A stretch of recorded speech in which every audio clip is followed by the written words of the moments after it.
Días, querida iglesia, a todos quienes están conectados esta mañana, amigos, familiares, conocidos, toda la iglesia. Es una tremenda alegría poder estar celebrando junto a millones y millones de personas en todo el mundo la resurrección de Jesús.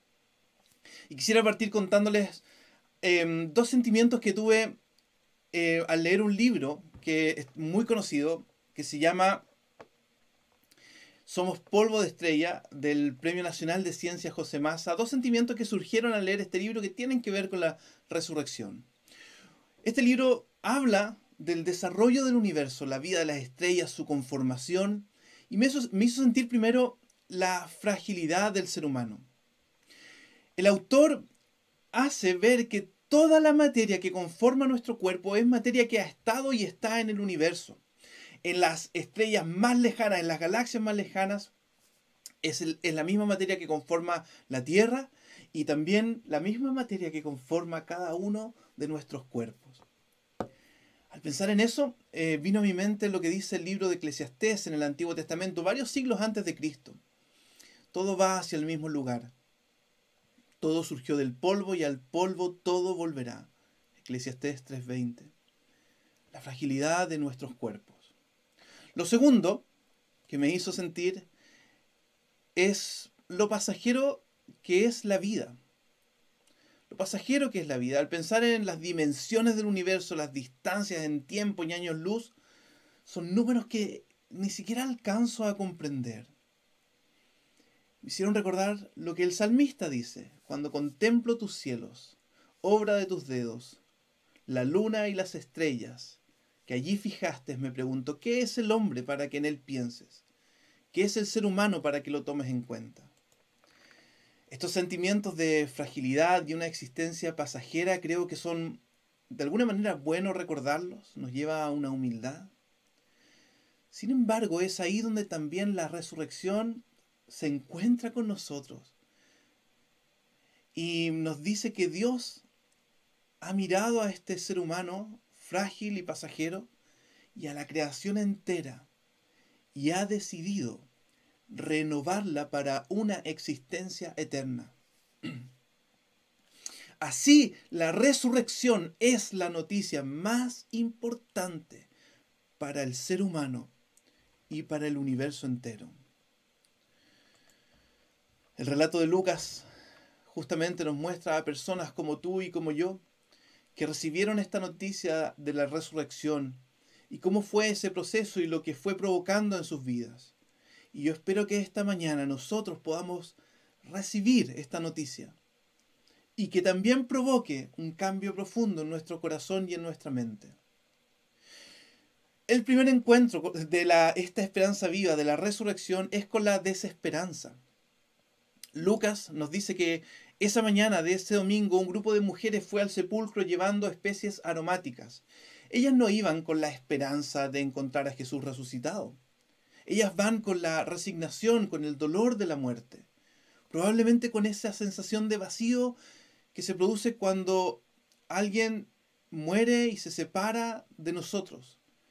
Quizás con ese deseo de no olvidar a esa persona que partió. En nuestra fragilidad eso es lo que sucede comúnmente cuando enfrentamos la muerte. Y es ahí donde la resurrección de Jesús nos encuentra y nos transforma y transforma esa desesperanza.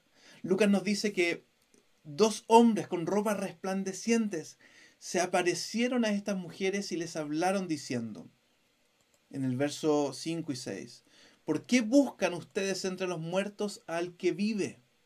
No está aquí, ha resucitado. Esto rompe todos los esquemas de esas mujeres. Ellas sintieron temor al comienzo, pero al mismo tiempo vino como un caudal de alegría y de esperanza, como un viento fresco de la esperanza y la vida que estaba siendo anunciada. Querida iglesia, todos nosotros estamos expuestos a la desesperanza. Quizás hay alguien que ha partido, que tú amabas mucho, o quizás tienes miedo a la muerte, a la soledad, o quizás al mirar a tu alrededor y ver la pandemia te ha producido desesperanza, o ves la violencia, la injusticia, la avaricia. Hay tantas, tantas cosas en nuestra historia y a nuestro alrededor que pueden ir llevando nuestros corazones a una desesperanza. Jesús nos dice hoy que Él venció la muerte, que Él está vivo.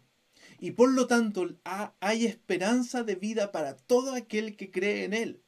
Que hay esperanza de restauración, que hay esperanza de perdón, de que su sacrificio en la cruz venció el pecado. Realmente hay perdón para todo aquel que se acerca a Él con humildad y arrepentimiento. Hay esperanza que la enfermedad ya no tiene la última palabra, que la injusticia o el dolor no tendrán la última palabra. Incluso que la muerte ya no tendrá la última palabra. La resurrección entonces se enfrenta a la desesperanza, se encuentra con la desesperanza cambiándola profundamente. Segundo, esta esperanza viva de la resurrección se presenta frente a la incredulidad. Cuando las mujeres fueron a hablar con los discípulos, ellos no respondieron con fe. Mira lo que dice el verso 11. Pero a los discípulos el relato les pareció una tontería, así que no les creyeron. La incredulidad surge porque los discípulos consideraron ese relato como una tontería. ¿Por qué? Es fácil, podemos entenderlo perfectamente. Porque justamente nosotros, el ser humano, estamos más acostumbrados a la fragilidad del cuerpo y a lo pasajero de la vida. Por lo tanto, la resurrección es algo que es totalmente fuera de lo común para el ser humano. Es algo que nos parece imposible. Pero a mí me encanta lo que Lucas nos cuenta, porque la esperanza empezó a provocar curiosidad en Pedro. La información de la resurrección provocó curiosidad. La incredulidad se empezó a sanar con la curiosidad. Mira lo que dice el verso 12. Pedro, sin embargo, salió corriendo al sepulcro, se asomó y vio solo las vendas de lino. Luego volvió a su casa extrañado. Otra versión dice maravillado de lo que había sucedido. Yo creo que hay dos tipos de incredulidad. Una incredulidad que es orgullosa y una incredulidad que es más humilde. La incredulidad orgullosa es aquella que se para en lo que consideramos nosotros razonable y por lo tanto no se abre a la posibilidad del actuar soberano de Dios. Y no me interesa ver, no me interesa escuchar, es una tontería, ¿cierto? A mis ojos es una tontería. En cambio, la incredulidad más humilde se presenta a algo que es extraño, que es diferente o improbable, pero recuerda que seguimos siendo frágiles y pasajeros en esta vida y por lo tanto hay tantas cosas que no conocemos del actuar de Dios. Y se asoma a ver, corre a ver. ¿Cuántas personas hemos conocido que han pasado de justamente ser ateos a creyentes? He escuchado el testimonio de grandes mentes estudiosos con grandes doctorados que se han encontrado con Jesús resucitado. Han leído las Escrituras y han creído justamente por este proceso de humildad que se abre a mirar, a ver el raciocinio de la resurrección, a ver las pruebas bíblicas, a ver lo que Dios ha dicho, la historia de la vida de Cristo, al escuchar el testimonio de millones de personas que han tenido un encuentro con Cristo. Y cuando alguien se asoma a ver y conoce a Cristo y se encuentra con la resurrección, se maravilla, se sorprende y tiene un cambio profundo de vida. Entonces, si tú estás escuchando este sermón y tienes incredulidad, primero te quiero decir que Dios te entiende y que es normal. Pero también Dios te dice hoy, hijo, hija, anda y mira. Mira la cruz. Mira la resurrección. Y tercero, Lucas nos relata que esta esperanza viva se presenta frente a una ceguera. Este es el tercer punto del sermón. Y no es una ceguera física, sino una ceguera espiritual. El no identificar a Cristo no es solo producto de la desesperanza o la incredulidad, hay un aspecto espiritual. Lo vemos en dos de los discípulos de Jesús que caminaban a un pueblo llamado Emaús. Obviamente iban hablando de lo que había sucedido. Mira lo que dice el verso 15 y 16. Sucedió que mientras hablaban y discutían, Jesús mismo se acercó y comenzó a caminar con ellos. Pero no lo reconocieron, pues sus ojos estaban velados. Estos discípulos van con un montón de información que no sabían cómo ordenar, tenían confusión, las expectativas no se habían cumplido según ellos. También habían recibido la noticia de las mujeres esa mañana, pero no entendían su significado. Y creo que muchas veces eso es lo que nos pasa. Y probablemente nos ha pasado a cada uno de nosotros. Tenemos información de Jesús que a veces no sabemos bien cómo ordenar. En nuestro mismo país, en nuestro Chile, muchas personas dicen conocer a Jesús, creer en Dios, pero realmente no entienden. Hemos estado de alguna manera ciegos a quién es Él. Sabemos cosas de Él, pero no las entendemos bien. El apóstol Pablo explica que esta ceguera también tiene un aspecto espiritual. Mira lo que dice 2 Corintios 4, verso 4. El Dios de este mundo, Satanás, ha cegado la mente de estos incrédulos para que no vean la luz del glorioso evangelio de Cristo, el cual es la imagen de Dios. Por eso observa bien cómo estos discípulos lograron ver.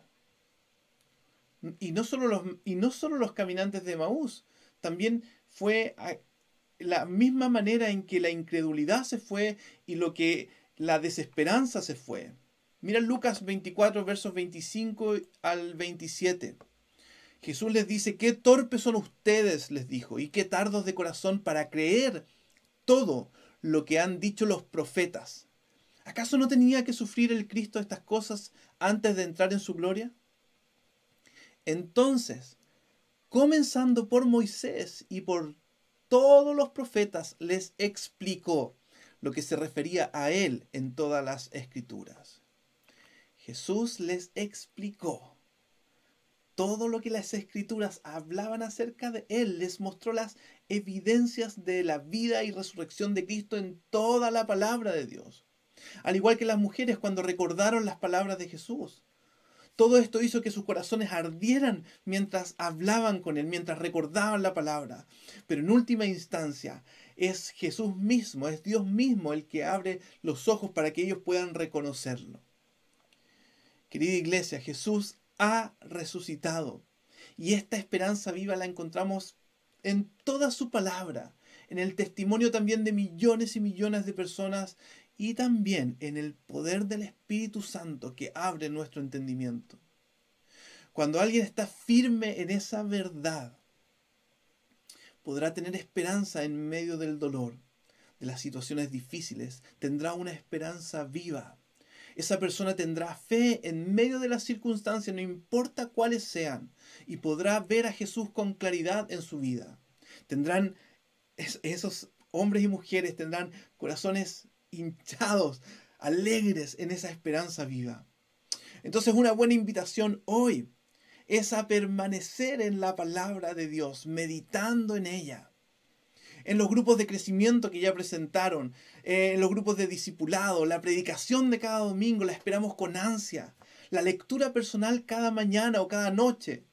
En oración, en comunión con Dios. ¿Cuántas veces no te ha animado también el ver la fe de otra persona y escuchar el testimonio de otra persona? Y por eso te animamos entonces a congregarte, a ser parte de una iglesia donde hay mujeres o hombres que vienen corriendo a decir: Jesús ha resucitado, de diferentes maneras.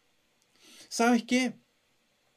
Esta información de la resurrección disipó la desesperanza en los discípulos, disipó la incredulidad y disipó la ceguera de ellos. Hubo un cambio profundo. Se entregaron por completo a Dios. Cuando estos discípulos entendieron la victoria de Jesús sobre la muerte y el pecado y la misión del creyente, déjame contarte que 11 de los 12 discípulos estuvieron dispuestos a morir como mártires. Tomás de Aquino dijo que murieron solos. Pedro fue crucificado boca abajo. Pablo fue apedreado. Tomás muerto por espada en tierras lejanas. Los historiadores dicen que fue misionero en India. Murieron solos, no buscando su gloria, porque ellos consideraron que la resurrección no era un fraude. Lo que vieron estos hombres fue a Jesús resucitado. Y esto cambió sus vidas para siempre, quitó los temores, las inseguridades, porque ya todo estaba seguro. Aún en medio de nuestra fragilidad y vida que pasa rápido por esta historia, hay esperanza. Tenemos una esperanza viva que quita la desesperanza, la falta de fe y la ceguera. Leía que alguien dijo una vez: mi mayor temor es que cuando vea las marcas de sus manos y me dé cuenta cuán digno es Él, cuán digno es Jesús, me arrepienta de haber guardado algo de mi vida para mí mismo. Yo espero que hoy, al encontrarnos, al recordar la esperanza viva de la resurrección, respondamos entregándonos por completo al Señor. Inclinemos nuestro rostro y vamos a orar. Padre Celestial, gracias. Gracias porque tú nos has mirado, siendo personas, hombres, mujeres frágiles y de una vida pasajera por esta tierra. Tú has decidido y has querido darnos una esperanza de vida eterna. Y aquel que hizo posible eso y prueba eso es tu Hijo Jesús. Ayúdanos a creerlo. Aumenta nuestra fe. Ayúdanos a verlo con claridad, para que así nuestras vidas sean totalmente transformadas. Quites de nuestros corazones esas desesperanzas que hay, esa incredulidad y esa ceguera. Y así podamos vivir en esta vida vidas con profundo sentido, esperando con certeza la vida que está por venir. Oramos esto en el nombre de nuestro precioso Salvador Jesús. Amén. Dios los bendiga mucho, queridos hermanos, esta mañana.